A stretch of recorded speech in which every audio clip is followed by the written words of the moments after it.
BJP के राज्यसभा सांसद आदित्य साहू ने कहा है कि 17वीं लोकसभा में कई बड़े फैसले किए गए हैं। उन्होंने कहा है कि जम्मू कश्मीर से धारा 370 हटाई गई है। आदित्य साहू से बात की संवाददाता भावना ने।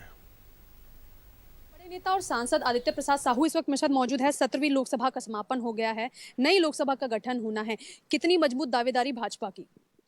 देखिए, भारतीय जनता पार्टी काम पर विश्वास करती है और जिस प्रकार से आप सभी लोगों ने देखा कि देश आज़ाद होने के बाद 2014 के बाद जिस प्रकार से देश के यशस्वी प्रधानमंत्री आदरणीय नरेंद्र मोदी जी के नेतृत्व में जिस प्रकार से देश ने दुनिया में भारत की एक अलग पहचान बनी है, भारत का एक अलग साख बना है और जिस प्रकार से देश के गांव, गरीब, किसान, मजदूर जिस प्रकार से विकास से कोसों दूर थे और जिसे लग रहा है, गांव के लोगों को लग रहा है कि आखिर ये हो क्या रहा है।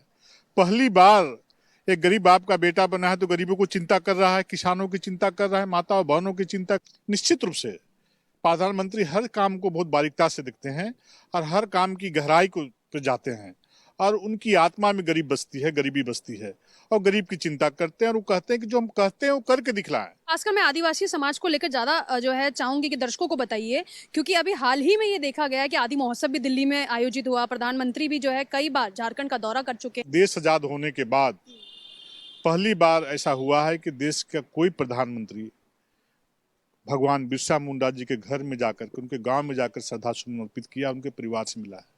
और आदरणीय नरेंद्र मोदी जी पहले ऐसे प्रधानमंत्री हैं जो खूंटी जिला के उलिहातू में, झारखंड में जाकर के उनके परिवारों से मिलना, उनका हालचाल जानना और उनके जो उनकी जो प्रतिमा है उन पे पुष्पांजलि अर्पित कर श्रद्धांजलि सुमन अर्पित कर उनको सम्मान देना। और पहली बार देश आजाद होने के बाद आदरणीय नरेंद्र मोदी जी ने गौरव दिवस के रूप में एक पखवाड़ा मनाने का काम किया, भगवान बिरसा मुंडा जी को श्रद्धा सुमन अर्पित करने का काम किया उस कार्यक्रम के माध्यम से। और पहली बार सबसे अधिक कैबिनेट मंत्री आदरणीय नरेंद्र मोदी जी ने आदिवासी समाज के लोगों को देने का काम किया है। सर, 18वीं लोकसभा में जनता किसे देखेगी? जनता जो काम करती है उसको देखेगी। झूठ बोलने वाले, धोखा देने वाले, ठगने वाले कांग्रेस के लोगों से जनता सावधान रहेगी, क्योंकि कांग्रेस के समर्थन से हमारे राज्य झारखंड में सरकार चल रही है।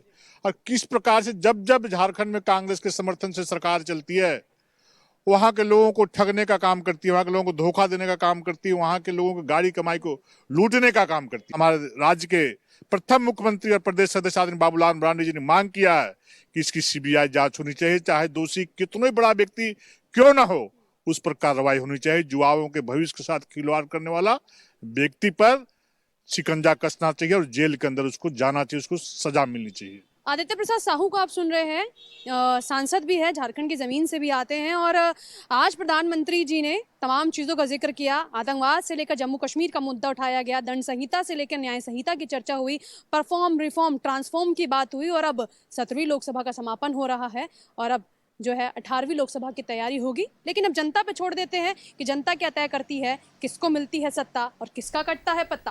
कैमरा पर्सन दुर्गेश के साथ मैं भावना, न्यूज़ 11 भारत।